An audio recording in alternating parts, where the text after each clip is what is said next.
Good morning, my salty darlings. Today I have some terrible news for everybody waiting for Monday. Monday's not coming to rescue you. Neither is January, your birthday, the first of the month, the end of summer, the beginning of autumn, the winter solstice. There's absolutely no magical productivity portal that opens at 0001 on New Year's Day and transforms you into someone who suddenly follows through. You don't need another fresh start. You need to stop fucking around and get started. Some of you have started the same goal 17 different times. You've started a problem. Okay? The problem is you don't start. You have a starting problem disguised as a finishing problem. But wait, let me correct that actually. You are magnificent starters. You're gold medalists, actually. Olympic level beginners. You've got the new notebook. You're unstoppable. You've figured out a new program. Now you're obsessed. A brand new business idea. You've got a domain purchased before lunch and all of the parallel domains to go with it by dinner. A new diet. Your kitchen is emptied out, ready to go by 0400. New boundaries. You've composed a speech, selected an outfit, and prepared opening arguments for the Supreme Court. And then 3 weeks later, where the fuck did everybody go? The excitement wore off. The results were far slower than expected. Life and your new endeavor became inconvenient. Someone complained. You missed 2 days in a row of working on that program, on that diet, trying to obtain and achieve goals. And then you decided somewhere in the back of your mind that the entire system had failed. No, your system may not have failed. You have abandoned the system because maintenance is boring. And my darlings, boredom is where grown-up results live. Welcome to my corner of the multiverse. This is the Salty Goddess Podcast. I'm Margaret, and we are going to discuss all the things you should be doing to achieve your goals. Please follow, share, subscribe, download, and let all of your friends know just how important this podcast is.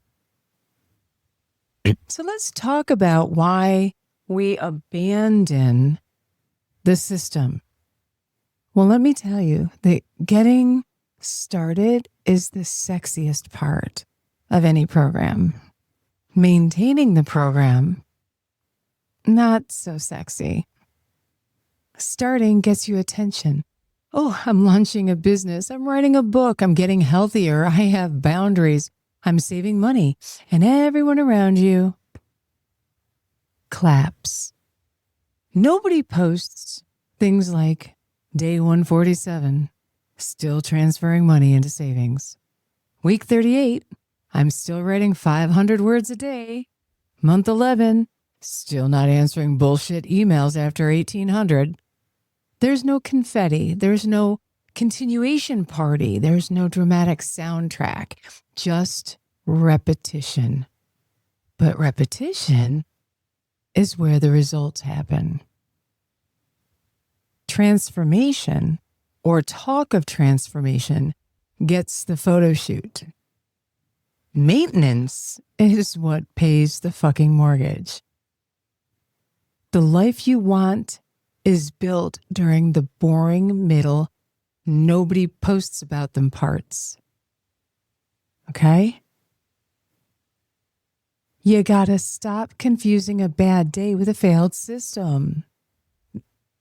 People have a catastrophic relationship with imperfection. They miss one workout on Monday and they're like, the week is shot.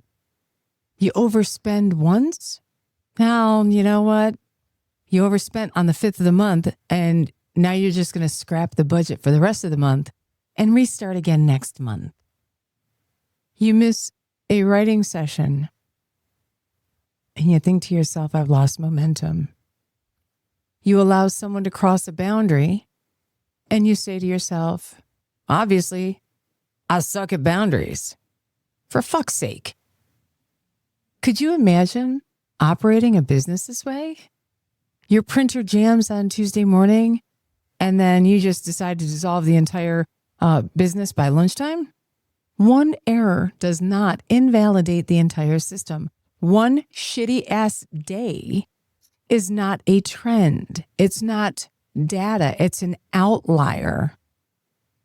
Now, 2 or 3 days in a row might be a pattern.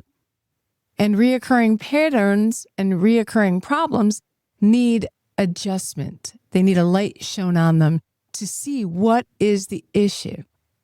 But imperfection is abso-fucking-lutely not permission to abandon the entire operation.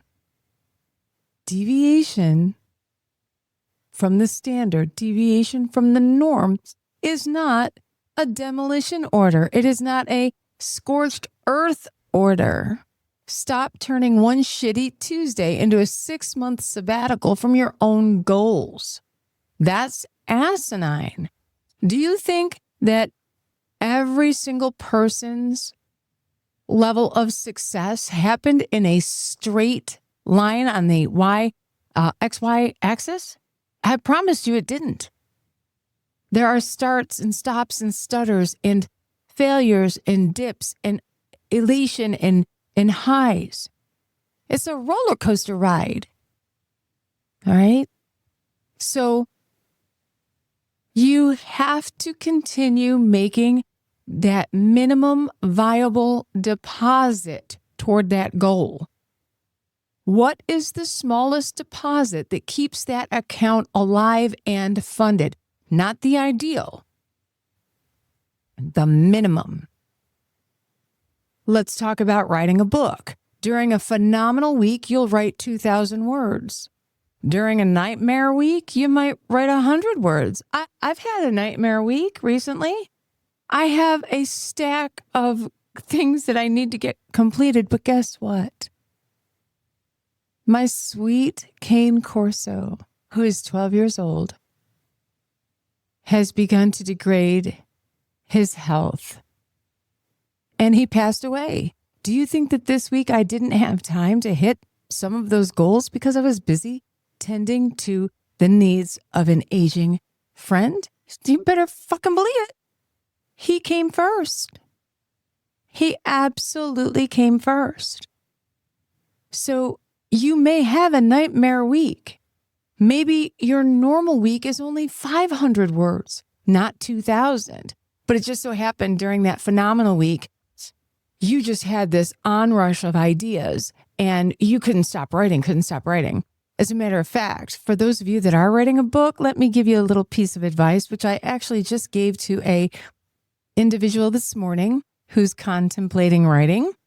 And I said, don't put pen to paper just yet. Open up a recording device on your phone and record thoughts with your voice into that and start compiling what you think would go in this book and put some things together. You don't have to write today. Start formulating your plan. Maybe that's the best way for you to tell your story. Some people cannot write. Some people need to speak and then use a transcription service on that voice recording to put the words on paper. Everyone's just a little bit different. So do what keeps that smallest deposit alive. Or I should say, keep making those smallest deposits to keep the account alive. Okay? Maybe you're running a business and an ideal week would be 10 prospect contracts. That would be like your best week ever. But your normal week is 5. And then this week you had a dumpster fire week and you had 1. Okay, is that the end of it? Just remember, you look at these trends over time, not a snapshot, but the average over time. And if they all even out to be about 5 a week, then those ideal weeks and those shitty weeks kind of level out the normal weeks, if you get my drift. Because, think about it, 5 times, we'll just say 50 weeks, because most people take about 2 weeks off a year. Okay, that's 250 contracts a year. Maybe one month you'll do 300, and the next month you'll do 300. The month after that, you'll do 150. That's okay. It's not a daily specific snapshot in time. Okay? When it comes to your health, an ideal workout is a full workout every day. Normal would be a 30-minute walk, and Hellscape Tuesdays would be a 10-minute walk. and trust me, when it comes to working out, y'all know my theory on working out. Hell no. Hell to the no. Okay? I have a smartwatch that loves to ask me every morning, "Good morning. Is today the day you're going to meet your goals?" Bitch, please. This watch set those goals, not me. My goal is to stay in my seat as long as I possibly can without moving. Period. Okay? Just remember, small deposits prevent you from emotionally declaring bankruptcy every time life acts like life. Every time life shows up as life. Okay? Maintenance is not doing everything perfectly, but it is refusing to repeatedly return to 0. Okay?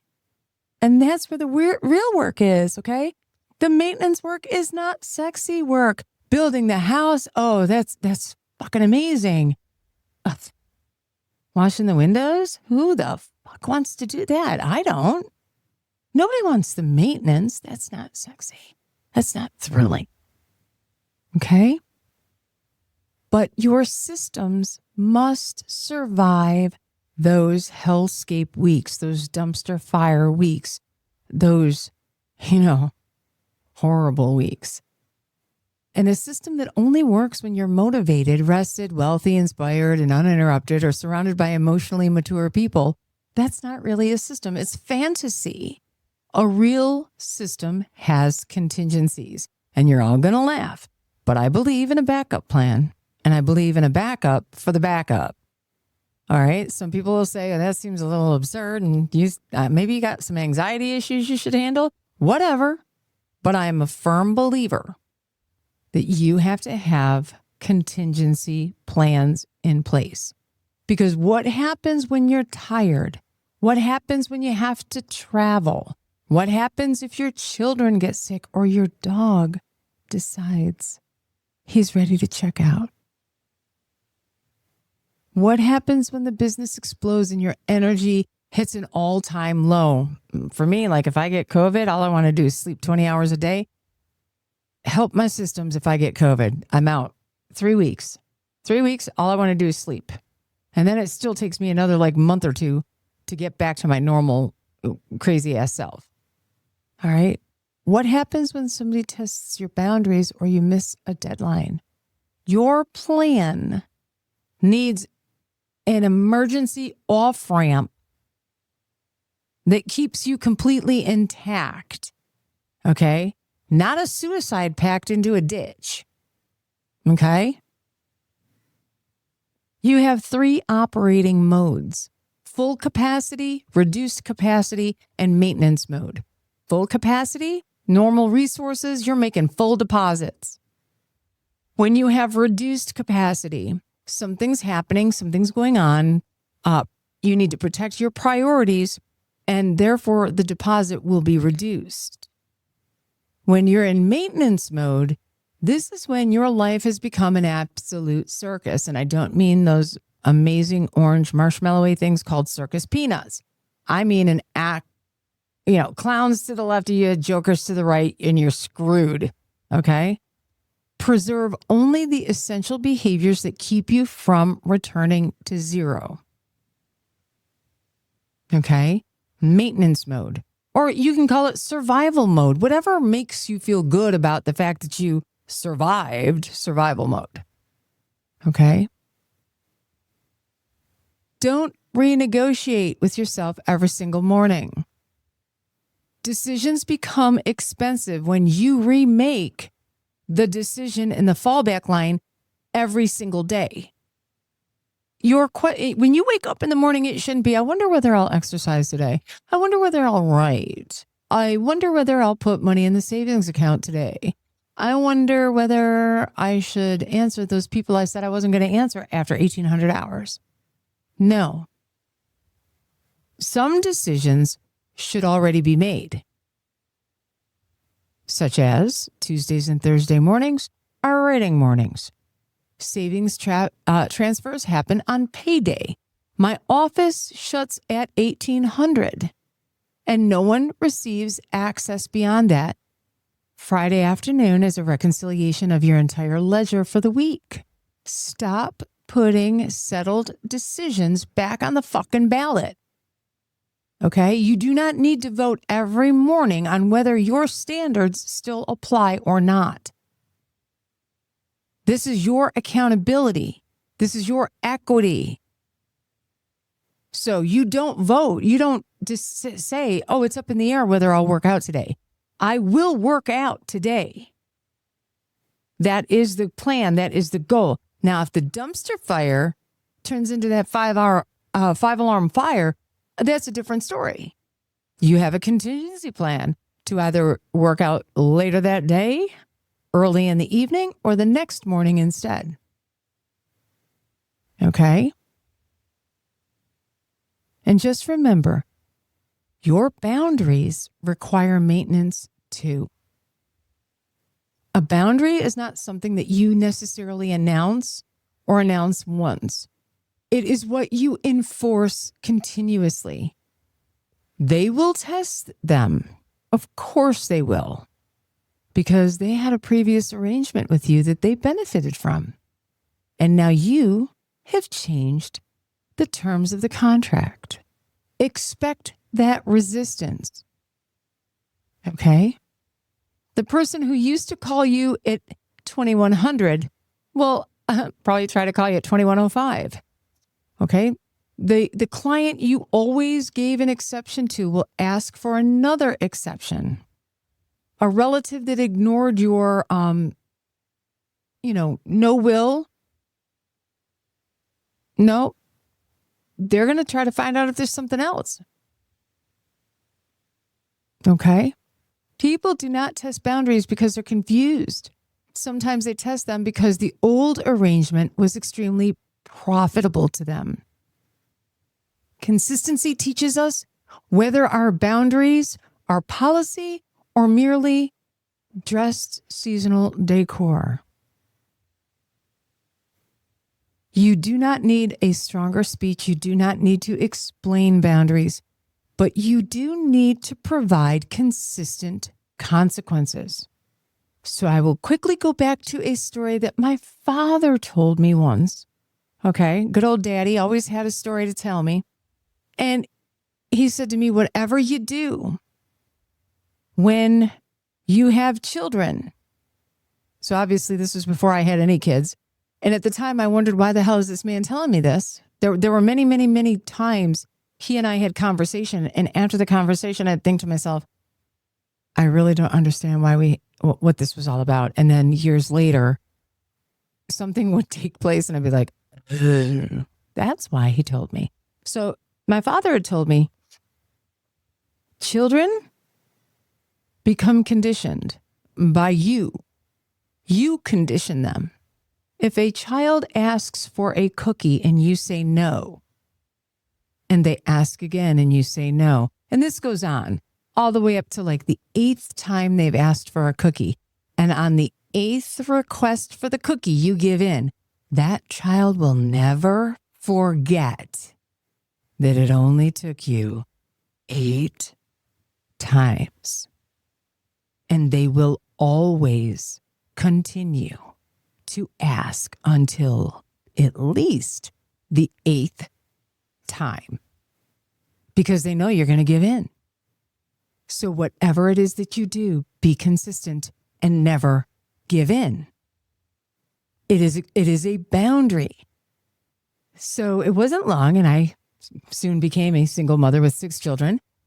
And my children were told, you may ask any question, but once you have asked it and you have received an answer, we're done. Do not ask that same question again. And definitely do not ask it a 3rd time. Because the 3rd time, you're going to get put in timeout. So I stuck to that my entire time raising the children. And I have to tell you, it served me well. It served them well also. Because could you imagine 6 children asking me the same question 8 times each? May I have a cookie? May I have a cookie? May I have a cookie? Could you imagine? I would have lost my ever-loving mind before we even sat down to dinner by the time they got home from school. So consistency in enforcing those boundaries will get you people that understand that your boundary is not negotiable.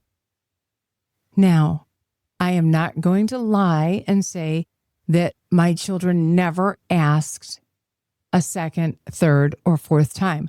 There were a few, Matthew, who maybe asked more frequently. Connor, I mean, I'm just saying it. Every once in a while, they would go beyond there.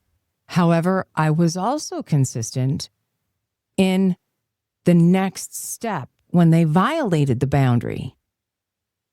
So they asked a 2nd time, and what was said to them was asked and answered. Don't forget, 3rd time, you'll go to timeout. And when they asked a 3rd time, they received the response, asked and answered, sit in timeout. And when you do it consistently, especially when it's done consistently when we're talking about a family situation, okay? Trust me, the other children looked at that and said, oh my gosh, it's for real. And you found that they would all buy into the whole, oh, I'm not going to break that rule. Holy crap. Like, I'm not sitting in timeout. She's not joking. That's for real. Like, don't cross that boundary.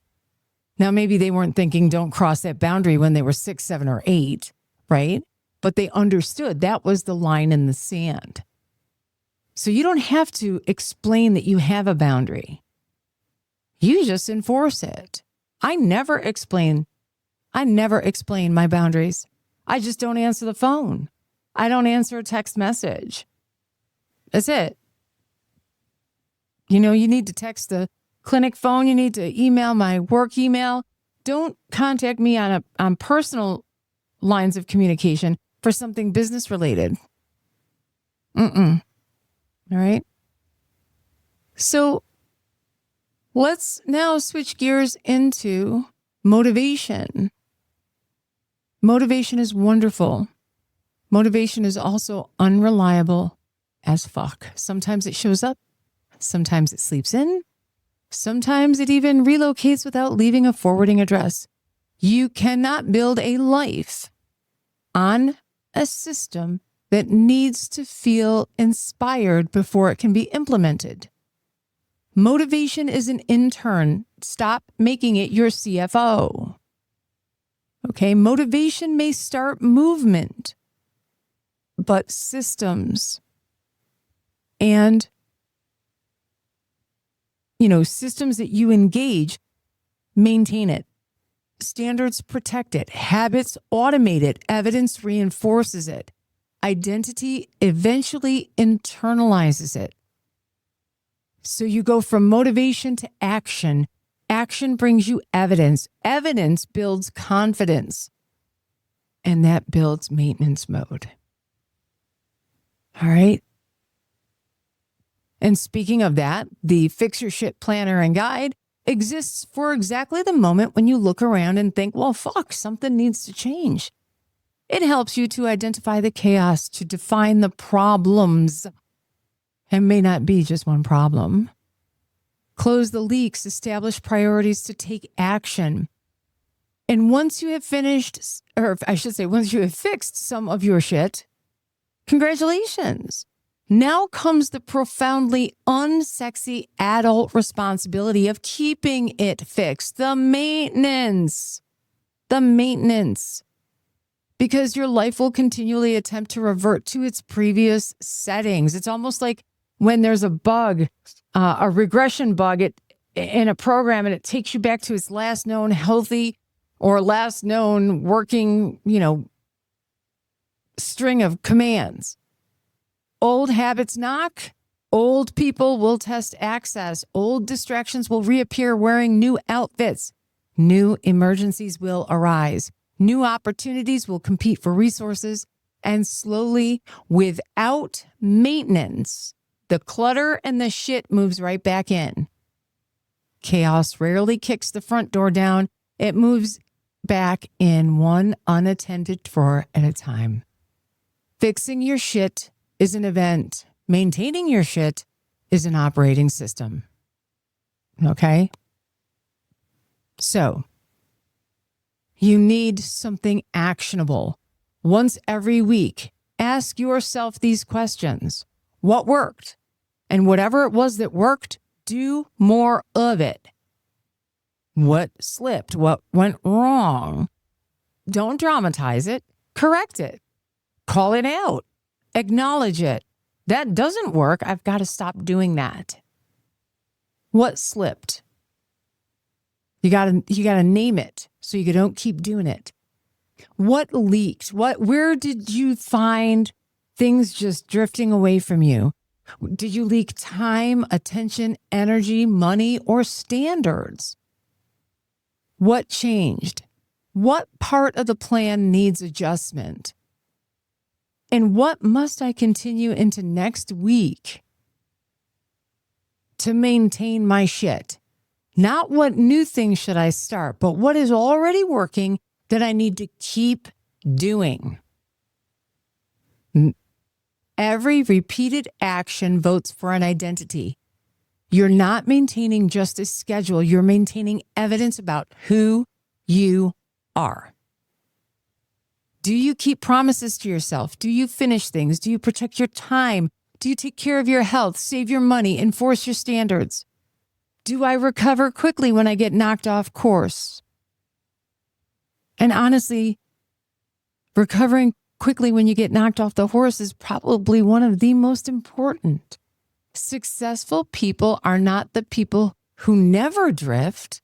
They're the people who shorten the distance between drift and correction. In other words, they recognize the drift and they start to correct. The goal is not to never fall off track. The goal is noticing sooner and getting your ass back on it faster. So, for the next 7 days, don't start anything new. Yeah, that's the twist. No new course, no new project, no new planner, no new productivity app, unless you're buying my shit, of course, at the Salt Vault. Okay. No new 17-tab system. Instead, maintain 3 things that are already underway. Choose 1 personal deposit, 1 professional deposit, and 1 standard or boundary, and do them for 7 days. At the end of the week, document what continued, what slipped, what required adjustment, what should I really think about, almost causing me to abandon this plan. How quickly did I correct? What evidence did I create? And did I, and this is the most important, did I maintain the shit I said mattered? That's the question you have to ask yourself every single week. All right, my salty friends, my salty coven, my darlings, you do not need another beginning. You've had beginnings. You've probably had some really spectacular beginnings. Some of you have enough beginnings stacked in your garage to qualify as a wholesale distributor. What you need now is continuation. The boring Tuesday, the ordinary deposit, the boundary enforced for the 18th time, the page written when no one is watching, the money that's transferred when no one applauds, the decision that stays decided, the promise that remains credible, the system that survives the shitty dumpster fire day. Because eventually something extraordinary happens. What once required, strict discipline now becomes routine. Once what required courage, it becomes standard. What once felt like deprivation now becomes your peace. And what once felt difficult becomes your identity. You'll stop saying, I'm trying to become someone who, and instead will begin saying, this is who I am. This is maintenance. This is self-trust. This is how a temporary improvement becomes an actual fucking life. So stop restarting. Stop waiting for Monday. Stop treating one bad day like a permission slip to abandon the entire account. Make the minimum deposit. Protect the systems at work. All right. Keep settled decisions off the ballot. Correct faster when you drift and maintain your fucking shit. Because fixing your life once is cute. Keeping it fixed, maintaining that fix, is fucking fundable. I want to thank you all for joining me this week for your Hump Day Guilty Pleasure. This is the Salty Goddess Podcast. I'm Margaret. Please follow, share, subscribe, download, and come back and see me next week. Thank you.